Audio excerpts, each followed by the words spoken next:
Hey everyone, welcome to Radiant Clues. Today we are going to look at 6 reasons why you are addicted to sadness. Now let's begin. 1. Mental health issues, be it anxiety, depression, post-traumatic stress disorder, borderline personality disorder, or something else entirely. People who are struggling with an undiagnosed mental illness will have a tough time than others in regulating their emotions and overcoming the feelings of being sad. The longer they survive without getting the help, the harder it will become for them to overcome the distress.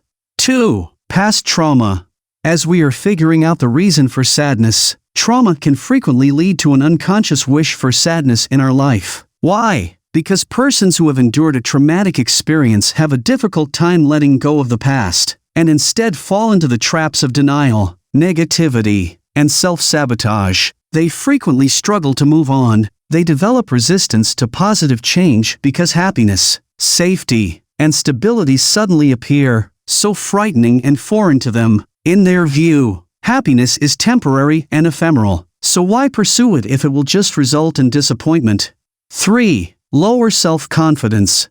As a result of having poor self-esteem, some people develop an addiction to sadness. Deep-seated fears and a low sense of self-worth can cause someone to believe that they do not deserve happiness. They are highly severe and critical of themselves, and frequently struggle to overcome their own feelings of self-pity. They frequently experience feelings of worthlessness and inadequacy.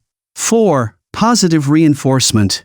One more reason why we can get dependent on melancholy is if it is reinforced positively. Positive reinforcement occurs when a desirable stimulus reinforces a behavior, making it more likely to be repeated. When we are rewarded and allowed for our misery, it is all too simple to develop an addiction to it and become entrenched in our ways. An example would be, if you have only learned how to get close to others and obtain the care and attention of your loved ones by perpetually playing the victim and needing to be saved from your own unhappiness. 5. Family tension. Families can be, well, complicated, and stress in family connections, as we age, can lead to midlife depression. According to a study, the more conflict we have with our mothers, siblings, or husbands, the more likely we are to exhibit depressive symptoms. Friction in marital relationships is not a new topic of study, but midlife depression resulting from tension with family members is. Having to assess, plan, and handle their parents' care is a common source of friction amongst siblings in midlife. 6. Too many options.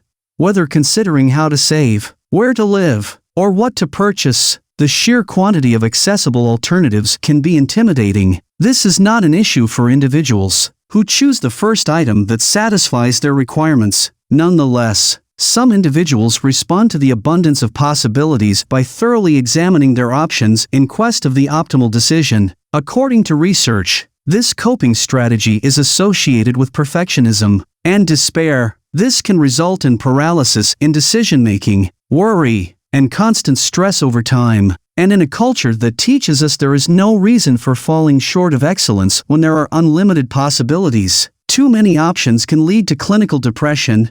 7. Helplessness.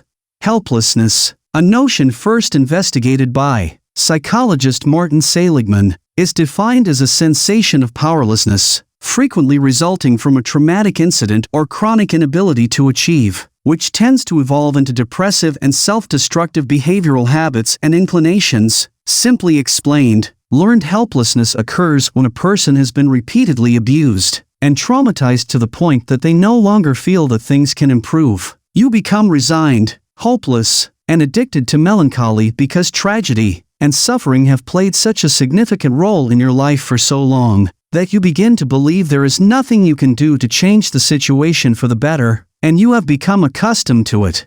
Therefore, it is imperative that if you or someone you know is struggling with their mental health, you contact a mental health care expert immediately. And if you believe that any of the things we've described here apply to your current circumstance, seek assistance and discuss it with someone you trust. The sooner you can stop your addiction to your own misery, the better your life will be.